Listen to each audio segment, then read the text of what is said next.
저는 대구대학교 이학 박사 이범식이라고 합니다. 네. 이게 이제 박사님이 몇 년 전에 세상에 이런 일이 이제 늦가기 대학생으로 좀 나오셨었는데 네네네. 올해 초에 이제 그 교수님이 된 사실이 알려지면서 좀 화제가 됐었다고 그래요.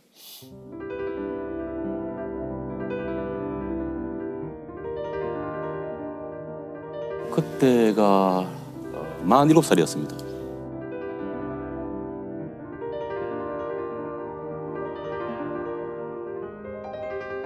박사님이 58세에 이렇게 된다라는 게 이게 참 이게 저 처음 강단에 서시던 날은 좀 어떠셨는지요?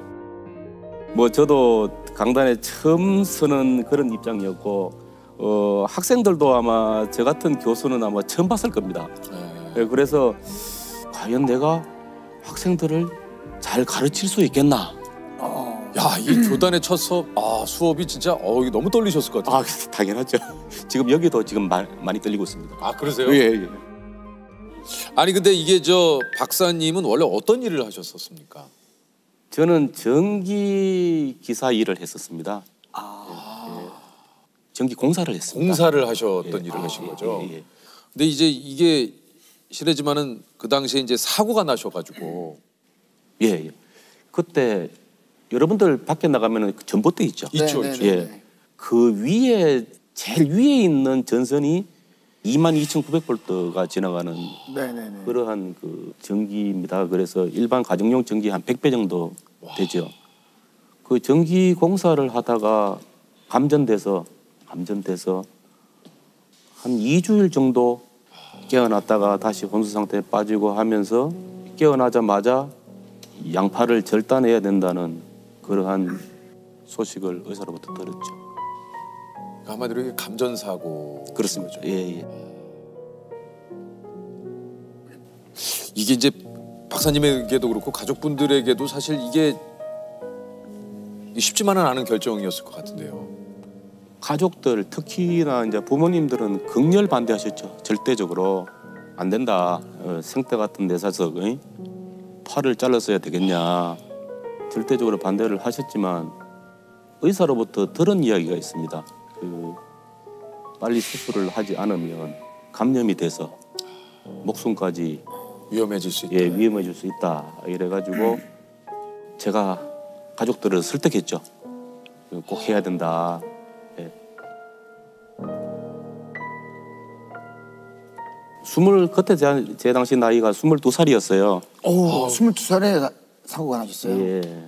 그래서 22살 이범식 인생이 불쌍해서 참 많이 울었습니다. 예. 이게 참 정말 저는 희망을 바꿨습니다. 그래, 양팔이야 기왕 절단된 것이다. 다리가 두 쪽이라도 멀쩡하면 이 멀쩡한 다리를 통해서 내가 가고 싶은 곳에는 어디든지 다 갈 수 있지 않겠냐. 근데 또 이게 오른쪽 다리에도 전기독이 번진다고 오른쪽 다리마저 절단당하고 나서는 아이고 진짜 희망마저 다 솔직히 말씀드리면 잃어버렸죠. 그래서 영원히 잠들었으면 하고 그렇게 생각할 때도 사실은 있었어요.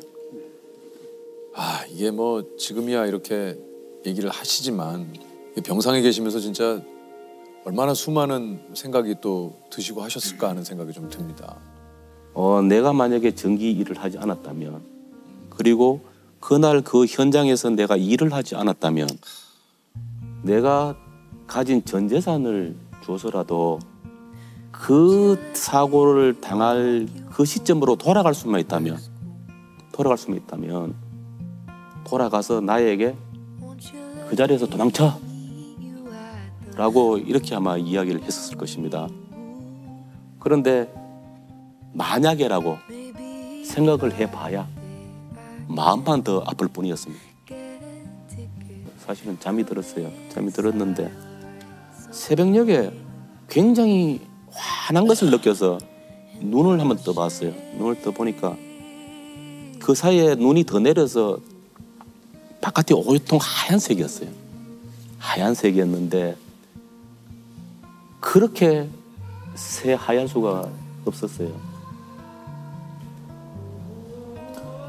앞으로 어떤 세상이 펼쳐질지는 잘 모르겠지만 한번 살아보자.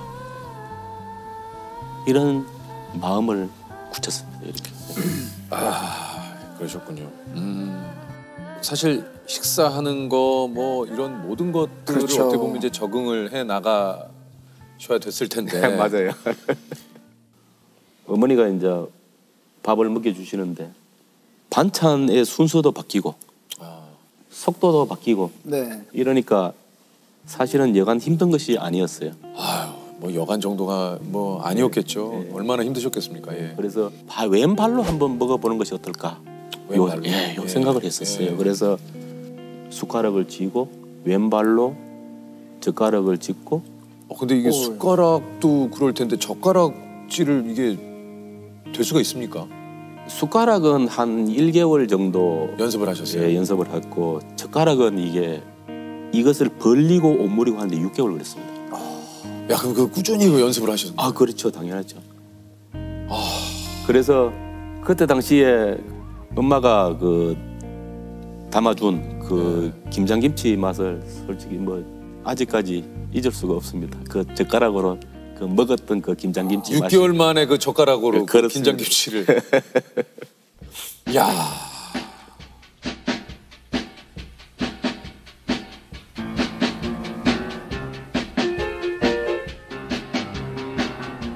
그거 해내신 거네요. 아, 그렇죠. 아, 좀 그 6개월째 어떠셨습니까? 이게 젓가락질을 딱 해서 내가 먹고 싶은 반찬을 딱 먹었을 때. 내가 먹고 싶은 것을 먹을 수 있고 내 속도에 맞춰서 먹을 수 있지 있고. 않습니까? 예. 이 자체가 얼마나 크나큰 행복이겠습니까? 못 먹다가 먹을 수 있으니까. 요게 되니까 이제 좀 더 용기가 나더라고요. 그래서 집에 있으면서 글씨 연습도 좀 했습니다. 글씨 연습도 했어요. 예.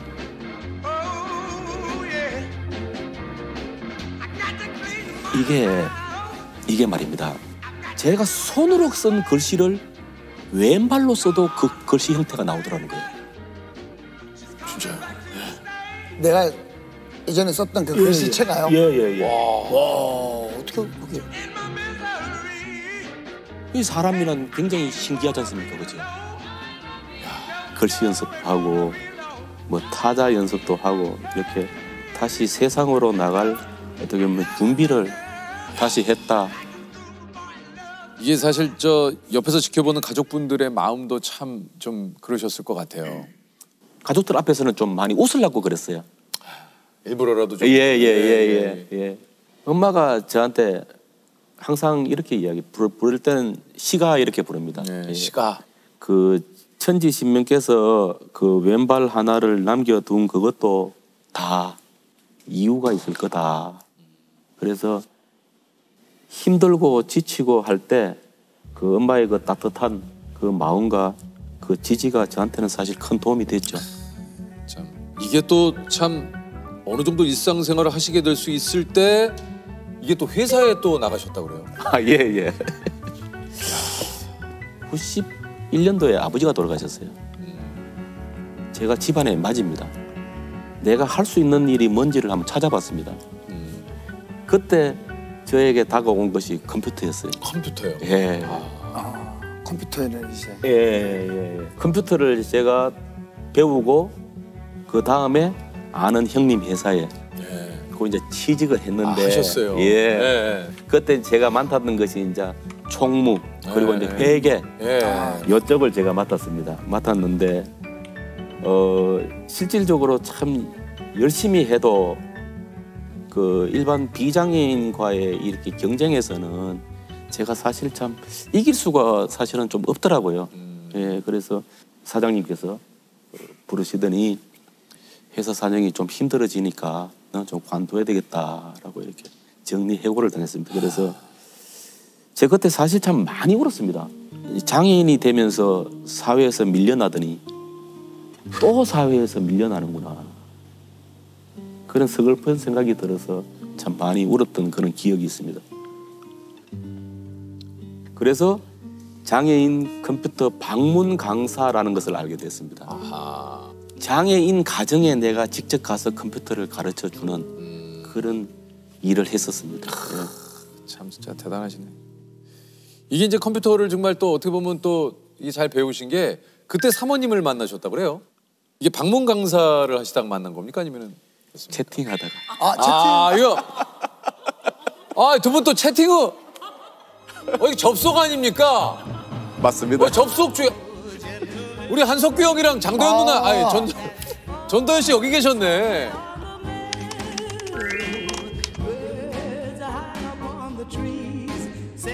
그럼 실례지만 어디 채팅해서? 넷마블. 넷마블에서. 중증 장애인 돕기 동호회. 그러면 아이디를 부르셨나요? 그때는 누구누구님 이렇게? 그렇죠. 아이디. 아이디가 어떻게? 무슨 님이셨어요? 저는 평강공주였고. 평강공주님이셨어요? 예. 그러면 우리 저 박사님은? 저 사람은 처음에 이슬비라고 다니더라고요. 네, 이슬비? 47살에 학교에 입학을 하셨고. 학교 입학을 하셨다고 했는데 이게 당시에 좀 대학을 가야겠다 생각하신 이유가 있습니까? 내가 이거 어떻게 살아야 되지? 이런 사실은 고민을 굉장히 많이 했었습니다.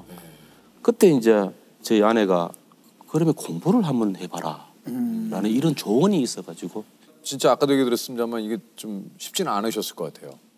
가장 힘든 부분은 사실은 등하교였습니다. 더더군다나 더 힘든 날은 비 오는 날이었어요. 그렇죠. 우산. 우산도 없이 가는 데다가 그리고 이게 올라가는 승강장 계단 자체가 미끄럽지 않습니까? 그렇죠.